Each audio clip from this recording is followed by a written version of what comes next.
Okay, so this is the first episode of something not a one-off, and I want to tell you what you're signing up for before we get going. There's a question I get asked in basically every thread I post. Someone always asks some version of, fine, what actually causes long COVID?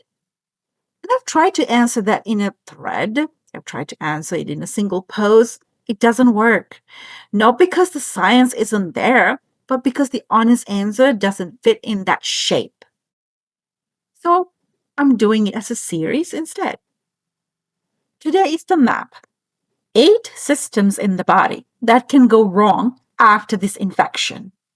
What the evidence actually says about each one, and why not one of them is the whole answer. Then over the next several episodes, we go into them properly, one at a time, starting with the immune system. Because here's what I want you walking out with today. There isn't one cause. There isn't even one disease called long COVID. That sounds like a dodge, but it really isn't. It's the single most useful thing you can understand about this condition, and it's why a treatment works beautifully for one person and does nothing at all for the next person.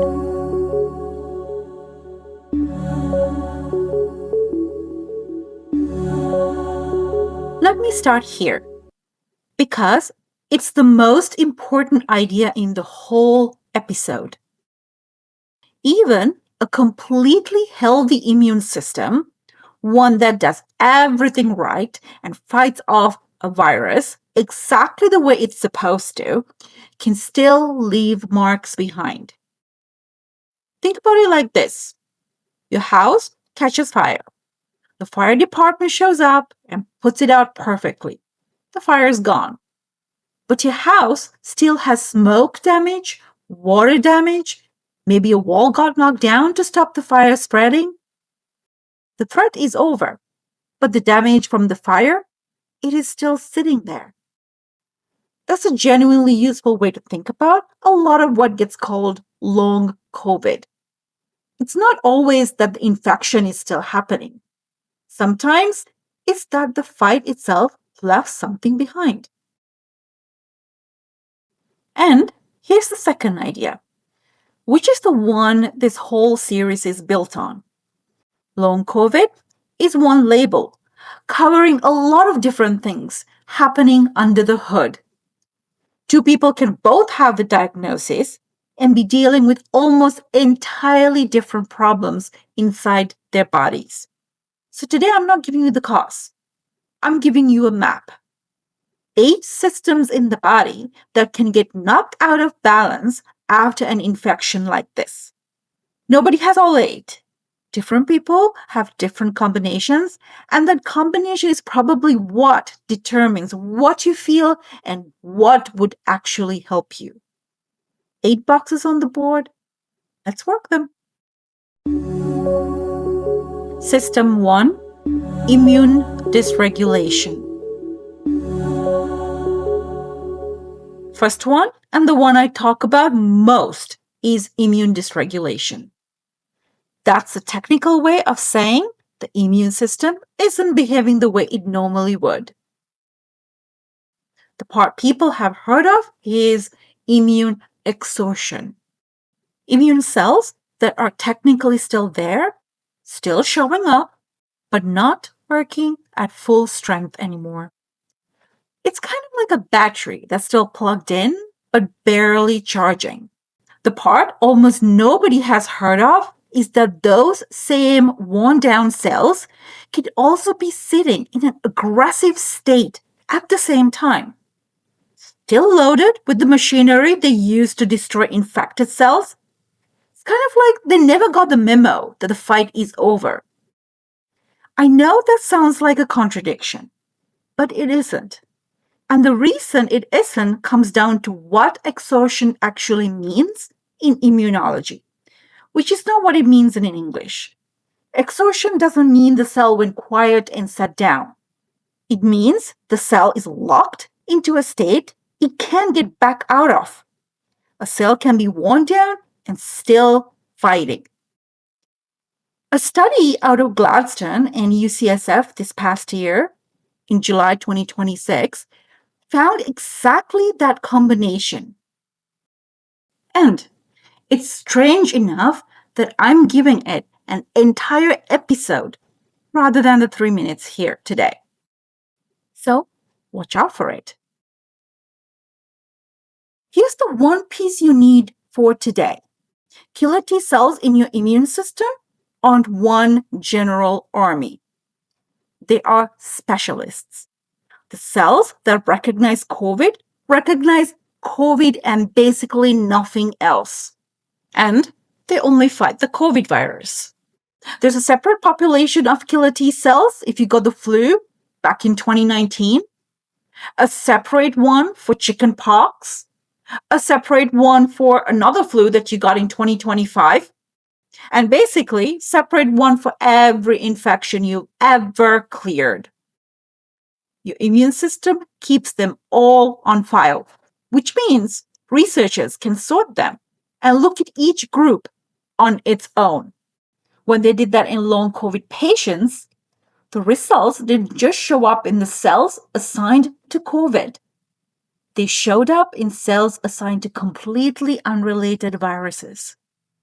Hold that thought, because it points directly at the next two systems on the list. System 2, viral persistence. Second, viral persistence. This is the idea that small amounts of actual virus or pieces of it might still be sitting in tissue somewhere long after the infection is supposed to be over. Not an active spreading infection like when you first got sick, more like fragments in a corner of the body, maybe the gut, maybe elsewhere, that the immune system can still detect. And if your immune system can still detect something, it's going to keep reacting to it. This is one of the leading theories in the field. And I want to be straight with you about how the testing has gone. If leftover virus is driving this, an antiviral should help. 2 randomized placebo-controlled trials have now tested exactly that. A 15-day course of Paxlovid in long COVID patients, one at Stanford and one at Yale. Neither worked. The Stanford trial was stopped early for futility.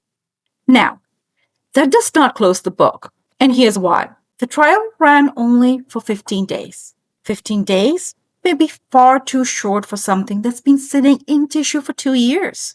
The dose they gave may be wrong.